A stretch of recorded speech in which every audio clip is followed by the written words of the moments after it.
పూరా local. Hi hello నమస్తే, welcome to పూరా లోకల్.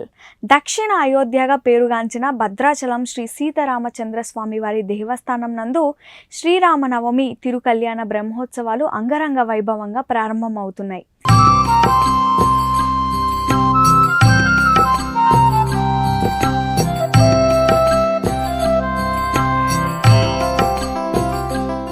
ఇప్పటికే వసంత పౌర్ణమి నాడు పసుపు కొట్టి రామయ్యని పెళ్ళికొడుకుని చేశారు. ఆ రోజే స్వామివారికి వసంతోత్సవం, డోలోత్సవం కనుల పండగగా దేవస్థానం నిర్వహించారు.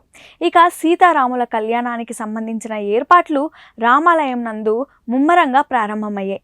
రామయ్య కళ్యాణానికి భద్రాద్రి పట్టణాన్ని సైతం సర్వంగా సుందరంగా ముస్తాబు చేస్తున్నారు. సుమారు కళ్యాణానికి ₹1,00,00,000 పైన బడ్జెట్ కేటాయించి ఏర్పాట్లు చేస్తున్నారు. రామాలయంతో పాటుగా ఉప ఆలయాలకు మరియు అనుబంధ ఆలయమైనటువంటి పర్ణశాలను సైతం రంగవల్లులతో ముస్తాబు చేస్తున్నారు. పట్టణమంతా స్వాగత ద్వారణాలు మరియు దూర ప్రాంతాల నుంచి కళ్యాణాన్ని తిలకించడానికి వచ్చే భక్తులకు తాత్కాలిక వసతి ఏర్పాట్లు సైతం చేస్తున్నారు. రామయ్య కళ్యాణం జరిగే మిథుల స్టేడియాన్ని సైతం సుందరంగా ముస్తాబు చేస్తున్నారు. శ్రీరామనవమి కళ్యాణానికి సుమారు 1,00,000 మంది పైగా భక్తులు వచ్చే అవకాశం ఉందని, అందుకు తగ్గట్టుగా ముత్యాల తలంబ్రాలు, లడ్డు ప్రసాదాలను సైతం సిద్ధం చేస్తున్నారు. రామయ్య కళ్యాణంలో ముఖ్య ఘట్టం స్వామివారి ముత్యాల తలంబ్రాలు.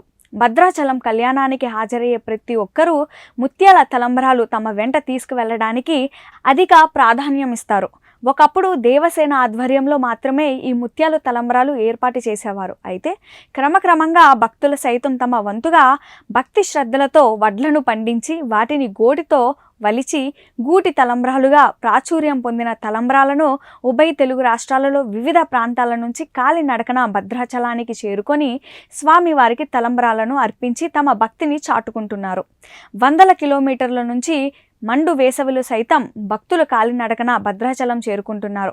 ఇప్పటికే కరీంనగర్ జిల్లా నుంచి మరియు సమీపంలో ఉన్నవట్టి చర్ల నుంచి భక్తులు ముత్యాల తలంబ్రాలు స్వామివారికి సమర్పించారు. గత 15 ఏళ్లుగా తూర్పుగోదావరి జిల్లా కోరుకొండ ప్రాంతం నుంచి మరికొంతమంది భక్తులు ఈ ముత్యాల గోటి తలంబ్రాలను స్వామివారికి సమర్పించడం ఆనవాయితీగా వస్తున్నది. వారు ఏప్రిల్ 1, 2వ తేదీల్లో భద్రాచలం చేరుకొని స్వామివారికి ఈ కోటి తలంబ్రాలు సమర్పించనున్నారు. ఈ ముత్యాల తలంబ్రాలను భక్తుల సైతం సమర్పించడం విశేషం.